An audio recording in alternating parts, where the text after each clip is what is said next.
আজকে তোমাদেরকে একটা চিকেন রেসিপি শেয়ার করতে চলেছি। তো ফার্স্টে কড়াতে আমি তেল দিয়ে দিলাম, দেন মাংসের মধ্যে আদা, লঙ্কার গুঁড়ো, ধনে গুঁড়ো, জিরে গুঁড়ো, তারপর সব কিছু মিক্স করে নিতে হবে।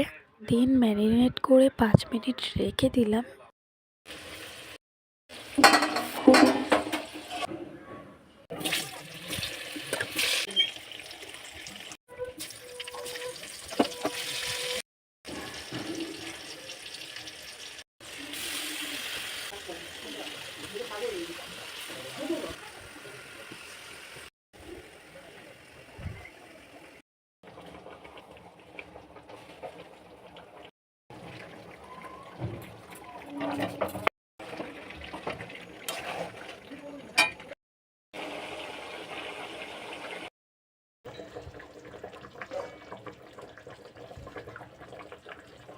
এটা হচ্ছে ফাইনাল লুক। অবশ্যই তোমরা জানিও কেমন হয়েছে রান্না করে।